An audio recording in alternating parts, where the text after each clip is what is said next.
आप सुन रहे हैं समाचार एजेंसी ऑफ इंडिया की साई न्यूज में ऑडियो बुलेटिन। नमस्कार, आप सुन रहे हैं समाचार एजेंसी ऑफ इंडिया की साई न्यूज की समाचार श्रृंखला में सोमवार 12 अप्रैल 2021 का प्रादेशिक ऑडियो बुलेटिन। अब आप रीना सिंह से समाचार सुनिए। मुख्यमंत्री शिवराज सिंह चौहान ने कहा है कि अगले 2-3 दिन में रेमडेसिविर इंजेक्शन का संकट समाप्त हो जाएगा। प्रदेश में ऑक्सीजन की पर्याप्त व्यवस्था है, प्रतिदिन समीक्षा की जा रही है। इसके साथ ही ऑक्सीजन कंसंट्रेटर क्रय के निर्देश दे दिए गए हैं। शीघ्र ही 2000 कंसंट्रेटर की व्यवस्था होगी। मुख्यमंत्री श्री चौहान स्मार्ट पार्क में पौधारोपण के उपरांत मीडिया के प्रतिनिधियों से चर्चा कर रहे थे।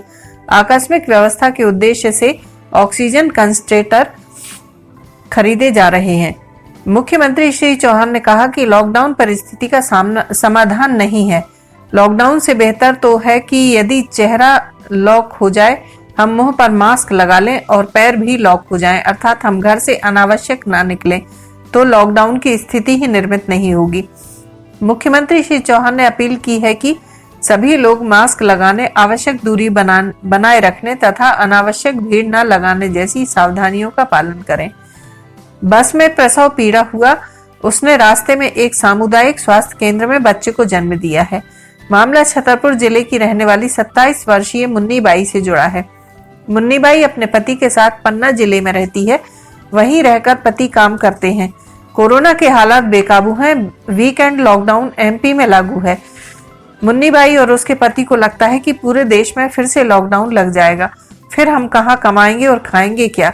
इससे पहले हम अपने घर पहुंच जाएं। पिछले साल के मंजर को याद कर एमपी के बाहर रहने वाले मजदूरी ऐसे ही घर वापसी कर रहे हैं। भ्रष्टाचार और अवैध वसूली को लेकर बदनाम हो चुकी ग्वालियर नगर निगम के अधिकारी कर्मचारी अब शमशान गृह को भी नहीं छोड़ रहे। यहां उन्होंने आपदा में अवसर तलाश लिया है।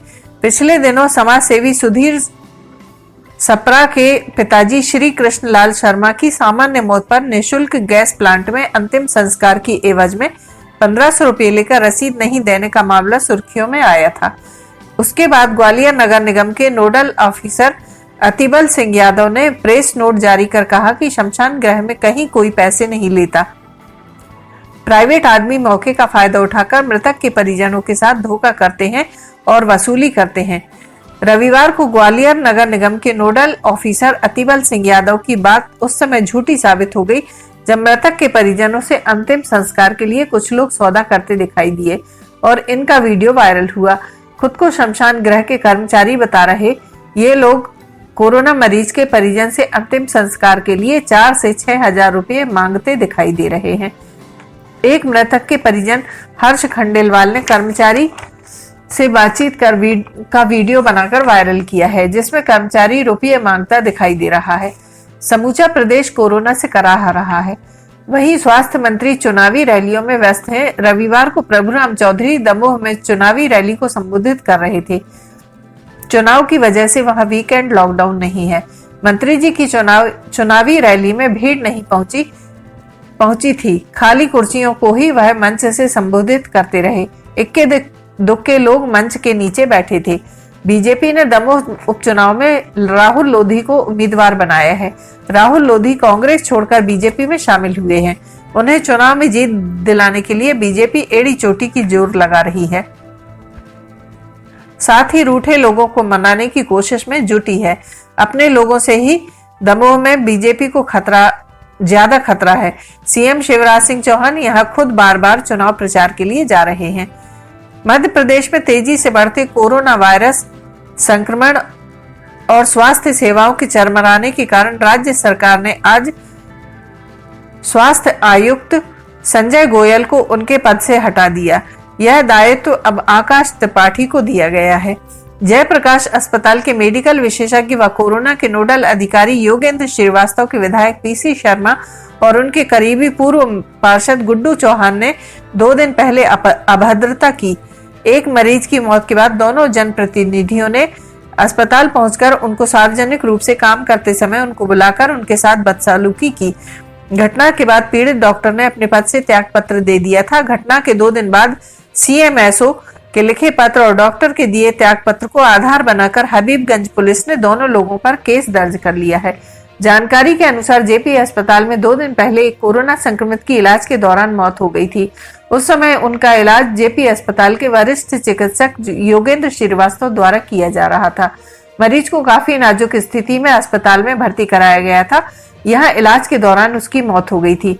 मरीज की मौत की सूचना लगने के बाद विधायक PC शर्मा और पूर्व पार्षद गुड्डू चौहान अपने साथियों के साथ अस्पताल पहुंचे थे, जहां दोनों ने डॉक्टर को बुलाकर सार्वजनिक रूप से उनके साथ अभद्रता की।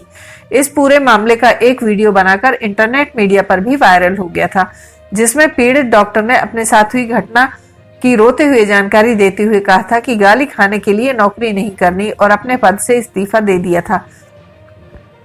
ASP अंकित जायसवाल ने बताया कि इस पूरे प्रकरण में अस्पताल की ओर से एक शिकायती पत्र मिला और पीड़ित डॉक्टर के त्यागपत्र को आधार बनाकर विधायक PC शर्मा और पूर्व पार्षद गुड्डू चौहान पर शासकीय कार्य में बाधा का केस दर्ज किया गया है।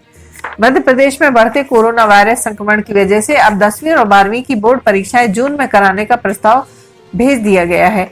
इस पर सिर्फ मुख्यमंत्री की मुहर लगनी बाकी है। 10वीं की परीक्षाएं 30 अप्रैल और 12वीं की परीक्षाएं 1 मई से शुरू होनी थी। स्कूल शिक्षा मंत्री इंदर सिंह परमार ने कहा कि कोरोना की दूसरी लहर खतरनाक होती जा रही है। ऐसे में परीक्षाएं करना संभव नहीं है। इन परीक्षाओं की नई तारीखों का ऐलान बाद में किया जाएगा। बता दें कि मध्य प्रदेश बोर्ड की तरफ से 10वीं और 12वीं की परीक्षाओं का टाइम टेबल ऑफिशियल वेबसाइट पर पहले ही जारी किया जा चुका था। स्कूल शिक्षा मंत्री ने कहा कि कई जिलों में कोरोना कर्फ्यू लगाया गया है। ऐसे हालातों में परीक्षाएं आयोजित कर बच्चों का जीवन खतरे में नहीं डाल सकते हैं, इसलिए 10वीं और 12वीं की परीक्षाएं जून तक टाली जा रही हैं। इसका प्रस्ताव भेजा कि अधिकृत सूचना जल्द जारी करेंगे। इसको लेकर जल्द ही आ जाएगा। उन्होंने बताया कि 17 अप्रैल से प्रस्तावित प्रैक्टिकल की परीक्षाओं के लिए समय का बंधन समाप्त कर दिया गया है। बच्चे 2 या 3 दिन में अपनी सुविधा के अनुसार प्रैक्टिकल दे सकते हैं। इसके लिए 15 मई तक का समय दिया जा रहा है। परमार के मुताबिक ग्रामीण इलाकों में अभी भी कोरोना का असर बहुत ज्यादा नहीं है, लिहाजा ग्रामीण स्कूलों में बच्चे प्रैक्टिकल दे सकते हैं।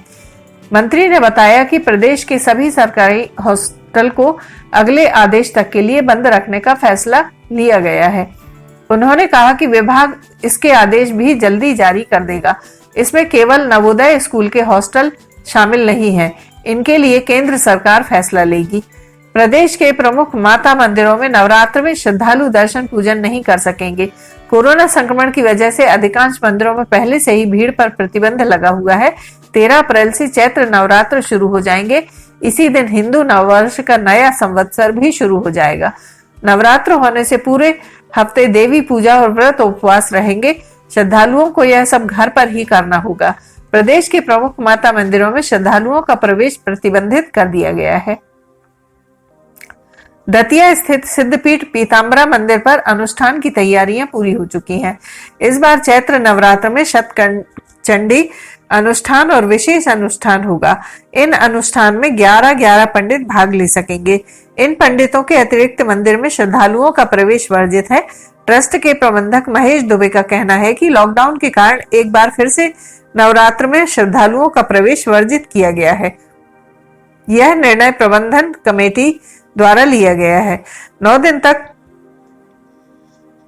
लगातार दोनों अनुष्ठान मंदिर में किए जाएंगे। नियमित साधकों को मंदिर में प्रवेश रोका गया है।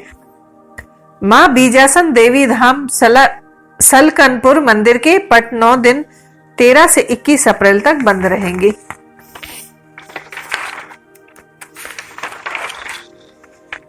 मां बीजासन देवी की पूजा अर्चना, आरती, श्रृंगार आदि मंदिर के पुजारियों द्वारा पूर्ववत किए जाएंगे। मंदिर समिति ने श्रद्धालुओं से निवेदन किया है कि मंदिर बंद होने से इस अवधि में आम दर्शनार्थियों के लिए दर्शन लाभ संभव नहीं हो पाएंगे। सतना जिले का प्रसिद्ध मैहर शारदा मंदिर लगातार दूसरे साल कोरोना के कारण बंद रहने वाला है।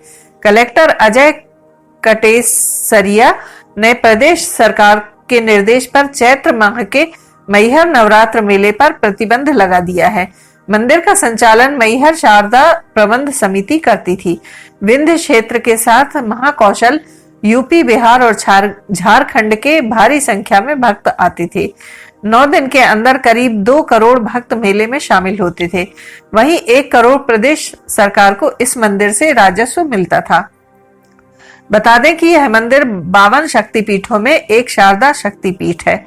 देवास में माता टेकरी पर श्रद्धालुओं का प्रवेश प्रतिबंधित रहेगा। यहाँ मां चामुंडा देवी और मां तुलजा भवानी मंदिर है। चैत्र नवरात्र में देवास के साथ ही इंदौर, उज्जैन और देश भर में श्रद्धालु दर्शनार्थ पहुंचते हैं। इस बार दर्शन पर प्रतिबंध रहेगा। श्रद्धालुओं को रोकने के लिए बैरिकेड्स लगा दिए गए हैं।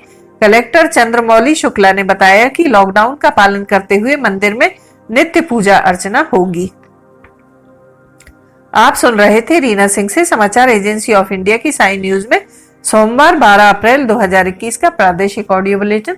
मंगलवार 13 अप्रैल 2021 को एक बार फिर हम ऑडियो बुलेटिन लेकर हाजिर होंगे। अगर आपको यह ऑडियो बुलेटिन पसंद आ रहे हो तो आप इन्हें लाइक, शेयर और सब्सक्राइब जरूर करें।